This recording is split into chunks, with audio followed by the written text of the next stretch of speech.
విశాఖపట్నంలో నిన్న Cognizant IT company కార్యకలాపాలు మొదలైనవి. దీని గురించి రెండు విశేషాలు చెప్పుకోవాలి. కాగ్నిజెంట్ అనేది చాలా పెద్ద కంపెనీ. ఇండియాలో అది second biggest IT software services company అని చెప్తున్నారు. 3,50,000 మంది ప్రపంచవ్యాప్తంగా ఎంప్లాయీస్ ఉంటే ఆ కంపెనీకి, అందులో 2,50,000 మంది ఇండియాలోనే ఉన్నారు. అందులో దాదాపు 75,000 మంది హైదరాబాద్లో ఉన్నారు. కాగ్నిజెంట్ గ్లోబల్ సీఈఓ రవికుమార్ గారు ఏం చెప్పారంటే, గతంలో చంద్రబాబు నాయుడు గారు ముఖ్యమంత్రిగా ఉండగా ఉమ్మడి ఆంధ్రప్రదేశ్లో అప్పుడు కాగ్నిజెంట్ హైదరాబాద్కి వచ్చింది. ఇప్పుడు దేశంలోనే ఎక్కువ మంది కాగ్నిజెంట్ ఎంప్లాయీస్ హైదరాబాద్లో పనిచేస్తున్నారు. అదేవిధంగా విశాఖపట్నంలో కూడా ముందు ముందు అయ్యే అవకాశాలు ఉన్నాయి అనేది ఆయన పాయింట్. యాక్చువల్గా కాగ్నిజెంట్ కంపెనీ వచ్చినప్పుడు 10,000 మంది ఎంప్లాయీస్ ఉంటారు వైజాగ్లో అని చెప్పి అనుకున్నారు. ఆ మేరకు ఒప్పందం కుదిరింది. నిజానికి 10,000 మంది ఎంప్లాయీస్ అంటేనే బహుశా అంతమంది ఎంప్లాయీస్ని మనం విశాఖపట్నానికి అట్రాక్ట్ చేయడం సాధ్యమవుతుందా అని చెప్పి కాగ్నిజెంట్ మేనేజ్మెంట్ అనుకుందట. ఎందుకంటే విశాఖపట్నం ఇప్పటికీ 2 tier సిటీ కిందే లెక్క. ఎక్కువ మంది సాఫ్ట్వేర్ ఎంప్లాయీస్ హైదరాబాద్, బెంగళూరు, చెన్నై, ముంబై, పూణే, ఢిల్లీ ఇవి ప్రిఫర్ చేస్తారు. ఈ నేపథ్యంలో 10,000 మంది అంటేనే పెద్ద నంబరు. సో 10,000కు తగ్గట్టుగా ఏపీ గవర్నమెంట్ ప్రొవైడ్ చేసినటువంటి స్థలంలో ఆఫీస్ కట్టాలని చెప్పి అనుకున్నారు. ఈలోగా కంపెనీ కార్యకలాపాలు స్టార్ట్ చేయాలి అని చెప్పి స్టేట్ గవర్నమెంట్ ఇచ్చిన పుష్ కారణంగా వాళ్ళు ఆల్రెడీ ఒక టెంపరీ ఫెసిలిటీ తీసుకొని అందులో కార్యకలాపాలు మొదలుపెట్టారు. దానికి నారా లోకేష్ నిన్న ప్రారంభోత్సవం కూడా చేశాడు. ఇక్కడ చెప్పుకోవాల్సిన విశేషం ఏంటంటే, 10,000 మంది ఎంప్లాయీస్తో స్టార్ట్ చేయాలి కాగ్నిజెంట్ కంపెనీని విశాఖపట్నంలో అనుకున్నటువంటి మేనేజ్మెంట్ నిన్న ఈ ప్రారంభోత్సవ కార్యక్రమాల నాటికి 10,000 నుంచి ఈ నెంబర్ని 25,000కి తీసుకెళ్లారు. అంటే విశాఖపట్నంలో కాగ్నిజెంట్ కంపెనీ 25,000 మంది సాఫ్ట్వేర్ ఎంప్లాయీస్ని ఎంప్లాయ్ చేయాలని చెప్పి నిర్ణయించింది. Since morning, I have spent time with Lokesh Garu and now with Chandrababu Naidu Garu. We thought we will make this a 10,000 facility. When I came from Bangalore to Visakhapatnam, then in the morning, the more time I spend with the both of them, they'll keep increasing that number for me. Now we have got to 20,000, then we have got to 25,000. So we're going to get this to 25,000. ఎందుకు అంత క్విక్గా నిర్ణయం తీసుకున్నారు? రాష్ట్ర ప్రభుత్వం, మరీ ముఖ్యంగా చంద్రబాబు నాయుడు గారు, నారా లోకేష్ వాళ్ళు చూపించినటువంటి ఆ ప్రోయాక్టివ్ అప్రోచ్, వాళ్ళ డైనమిజం, వాళ్ళ ఎర్నెస్నెస్, దగ్గరుండి మేము అన్నీ చేసి పెడతాం మీకు, మీరు కాగ్నిజెంట్ కంపెనీని కొంచెం భారీ ఎత్తున పెట్టండి ఇక్కడ అని చెప్పి మాటలు చెప్పటం కాకుండా చేతల్లో చూపించారు. కాగ్నిజెంట్ గ్లోబల్ సీఈఓ రవికుమార్ గారు మాట్లాడితే ఏమన్నాడంటే, మేము ఈ ఏర్పాట్లన్నీ చూసుకుంటూ విశాఖపట్నంలో రాత్రి 11 గంటల వరకు ఉన్నాము. ఇక్కడ మేము ప్రైవేట్ రంగంలో ఉన్నాం కాబట్టి మరి ఎంత టైం అయినా సరే ఉంటాము. కానీ నారా లోకేష్, ఆయనతో పాటు ఐటీ సెక్రటరీగా ఉన్న కాటమనేని భాస్కర్ గారు, వీళ్ళిద్దరూ కూడా అర్ధరాత్రి 1 గంట వరకు ఉన్నారు ఈ ఏర్పాట్లన్నీ చూసుకుంటూ. నిన్న Cognizant company ground breaking ceremony, అలాగే తాత్కాలిక కార్యాలయ ప్రారంభోత్సవం, ఈ రెండింటితో పాటు మరికొన్ని ఐటీ కంపెనీలు కూడా ప్రారంభించారనుకోండి, అవి చిన్నవి. సో ఈ పనులన్నీ చూసుకుంటూ రాత్రి 1 గంట వరకు వీళ్ళిద్దరూ ఉన్నారు. వాళ్ళని చూసిన తర్వాత బహుశా మేము వాళ్ళతో పోటీ పడడం లేదేమో ప్రైవేట్ రంగంలో ఉండి కూడా అని అనిపించింది అని చెప్పి రవికుమార్ గారు అన్నారు. నిన్న జరిగినటువంటి ఆ గ్రౌండ్ బ్రేకింగ్ సెరమనీ సమావేశంలో కూడా ఒక విషయం స్పష్టంగా కనిపించింది. అదేంటంటే, వీళ్ళు అంటే చంద్రబాబు నాయుడు గారు, నారా లోకేష్ వీళ్ళు ముందుండి ఇంత కష్టపడి ఇండస్ట్రీని అట్రాక్ట్ చేయాలి, విశాఖపట్నాన్ని ఒక పెద్ద ఐటీ హబ్గా నిర్మించాలి అనేటువంటి తపన, తాపత్రయం అవన్నీ దగ్గరుండి చూసి వాళ్ళు అప్పటికప్పుడు 10,000 మంది సీటింగ్ కెపాసిటీతో నిర్మించాలి అనుకున్న వాళ్ళు 25,000 మంది ఎంప్లాయీస్ని తీసుకోవాలని నిర్ణయించారు. ఇక్కడ ఇంకో విశేషం కూడా చెప్పాలి.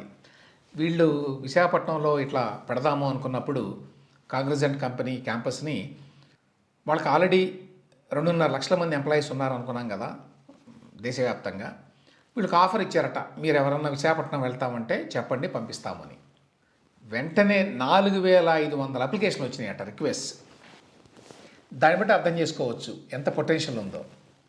వీళ్ళు కొత్తగా రిక్రూట్ చేసుకోకుండానే 4,500 మంది మేము వెంటనే వెళ్తాం వైజాగ్ మాకు గనక అవకాశం ఇస్తే అని చెప్పి రిక్వెస్ట్ పెట్టుకున్నారట. ఆ రకంగా చూసినప్పుడు విశాఖపట్నానికి మంచి భవిష్యత్తు ఉంది ఐటీ హబ్గా అని చెప్పి క్లియర్గా అర్థమవుతుంది. ఏ స్థాయిలో కాగ్నిజెంట్ వెంట పడ్డారు అనేది కాగ్నిజెంట్ ప్రెసిడెంట్ ఫర్ అమెరికాస్ సూర్య గుమ్మడి ఆయన కూడా మాట్లాడారు. ఆయన చెప్పారు అదేంటంటే 2025 జనవరిలో దావోస్లో కలుసుకున్నారట వీళ్ళు. నారా లోకేష్ గారే కలుద్దామని చెప్పి కబురు పెట్టారట. ఉదయం 7 గంటలకల్లా రెడీగా ఉన్నట్టు ఆయన. అక్కడ -డిగ్రీల్లో ఉంటుంది చలి, మామూలుగా ఉండదు. అంత పొద్దున్నే కలవాలంటే కూడా కష్టమే. కానీ 7 గంటలకు కలవాలి అంటే వీళ్ళు వెళ్ళారట. మీరు ఎట్టి పరిస్థితుల్లో విశాఖపట్నం రావాలి, విశాఖపట్నం రావడానికి మీ అవసరాలు ఏంటో చెప్పండి, మీకున్న ఇబ్బందులు ఏంటో చెప్పండి, మీకు కావాల్సినవి ఏంటో చెప్పండి అని చెప్పి అడిగారట. వీళ్ళు ఆలోచించుకొని చెప్తామన్నారట. ఏ పెద్ద కంపెనీ వాళ్ళు కూడా అప్పటికప్పుడు కమిట్ కారు సహజంగానే. ఇవన్నీ కూడా ఫైనాన్స్తో ముడిపడి ఉన్న నిర్ణయాలు, కంపెనీ ఆపరేషన్స్కి సంబంధించిన నిర్ణయాలు కాబట్టి టైం తీసుకుంటారు. కానీ లోకేష్ వదలలేదట.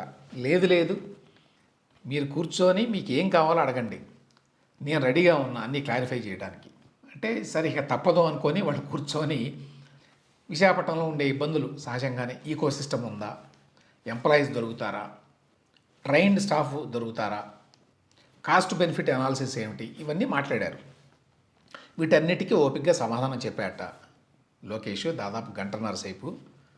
ఇదంతా అయిన తర్వాత వాళ్ళు ఓకే మేము తప్పకుండా ఆలోచించి చెప్తాము అంటే కాదు, మీరు ఏదో ఒకటి చెప్పాల్సిందే. ఇప్పుడు చివరిగా ఒక ఆఫర్ ఇస్తున్నా మీకు విశాఖపట్నంలో ప్రైమ్ ఏరియాలో 99 పైసలకే ల్యాండ్ ఇప్పిస్తాను నేను, కాబట్టి ఎట్టి పరిస్థితుల్లో మీరు రావాల్సిందే అంటే 99 పైసలకే ల్యాండ్ ఇవ్వడం అనేది సాధ్యమేనా అని అడిగారట వాళ్ళు. లోకేష్ ఇది నా బాధ్యత నేను తీసుకుంటానని చెప్పాట. తర్వాత ప్రభుత్వంలో కన్విన్స్ చేశాడు అనుకోండి, అది వేరే విషయం. ఏమైనప్పటికీ ఆ విధంగా వెంటపడడం వల్ల మేము వచ్చాము అని చెప్పి సూర్య గుమ్మడి అని ఆయన చెప్పాడు. దాంతోపాటు ఇంకో మాట ఏమన్నాడంటే గతంలో ఎప్పుడూ కూడా మా కంపెనీ కాగ్నిజెంట్ ఏదైనా కొత్తగా ఒక క్యాంపస్ పెట్టాలి అంటే 2-3 ఏళ్ళు పడుతుంది ఆలోచన దగ్గర నుంచి ఎగ్జిక్యూషన్ వరకు. అట్లాంటిది 2025 జనవరిలో దావోస్లో మొట్టమొదటిసారిగా ఈ ప్రతిపాదన వస్తే 2025 డిసెంబర్ కల్లా గ్రౌండ్ బ్రేకింగ్ సెరమనీ జరగటం అనేది ఒక రికార్డు, గతంలో ఎప్పుడూ జరగలేదు అని కూడా చెప్పాడు. నిజంగానే ఇంత స్పీడ్ ఆఫ్ డూయింగ్ బిజినెస్ కనిపిస్తోంది కాబట్టే 10,000 నుంచి 25,000కి సీటింగ్ కెపాసిటీని పెంచారు వైజాగ్ కాగ్నిజెంట్లో. ఇది ఆంధ్రప్రదేశ్లో ఉన్నటువంటి యువకులకి ఐటీ రంగంలో పనిచేద్దాం అనుకున్న వాళ్ళకి నిజంగానే ఒక పెద్ద బూర్ కింద లెక్క. ఎక్కడో బెంగళూరులోనో హైదరాబాద్లోనో చెన్నైలోనో మరొక చోట పనిచేసే బదులు సొంత రాష్ట్రంలో పనిచేయడానికి, అందులోనూ విశాఖపట్నం లాంటి బ్యూటిఫుల్ ప్లేస్లో పనిచేయడానికి అవకాశం దొరుకుతుంది చాలామంది యువకులకి. ఇక రెండో పాయింట్ నేను చెప్పదలుచుకుంది ఏంటంటే ఇందులో చాలామంది తెలుగు వాళ్ళు ఐటీ రంగంలో ఉన్నారు, లేక ఇండియన్స్ చాలామంది ఉన్నారు, అందులో తెలుగు వాళ్ళు కూడా చాలామంది ఉన్నారని చెప్పి ఎప్పుడూ చెప్పుకుంటూ ఉంటాం.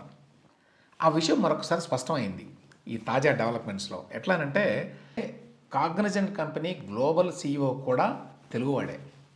ఆయన పేరు ఎస్ రవికుమార్, సంగిశెట్టి రవికుమార్. ఆయన మాట్లాడుతూ చెప్పాడు, నేను శ్రీకాకుళానికి చెందినవాడిని, వైజాగ్ ప్రాంతం మాకు చాలా సుపరిచితం, నా తల్లిదండ్రులు నా దగ్గర బంధువులు అందరూ కూడా ఇక్కడే ఉంటారు అని. కాగ్నిజెంట్ లాంటి మరి అంతర్జాతీయ కంపెనీకి గ్లోబల్ CEOగా ఉన్నాడు అంటే సంగిశెట్టి రవికుమార్ గారు మామూలు విషయం కాదు. అది కూడా కొంత పనిచేసి ఉండొచ్చు విశాఖపట్నంలో కాగ్నిజెంట్ క్యాంపస్ని పెట్టడానికి, దాన్ని ఇంత తొందరగా ఎక్స్పాండ్ చేయడానికి. అదేవిధంగా ఆ కంపెనీ అమెరికాస్ ప్రెసిడెంట్ కూడా తెలుగువాడే అని చెప్పాను, సూర్య గుమ్మడి. ఈ రకంగా భారతీయులు తెలుగు వాళ్ళు ఆ రంగంలో చాలామంది ఉండటం వల్ల అంతర్జాతీయ స్థాయిలో నెట్వర్కింగ్ పెంచుకుంటే, కొంచెం కష్టపడితే కంపెనీలని ఏపీకి అట్రాక్ట్ చేయొచ్చు అనే విషయాన్ని గ్రహించి నారా లోకేష్ ఆ పని చాలా బ్రహ్మాండంగా చేస్తున్నాడని చెప్పొచ్చు. ఆ విషయాన్ని గుర్తించారు కాబట్టే మరి TCS, కాగ్నిజెంట్ లాంటి కంపెనీలు విశాఖపట్నానికి ఇంత తక్కువ టైంలో వచ్చినాయి.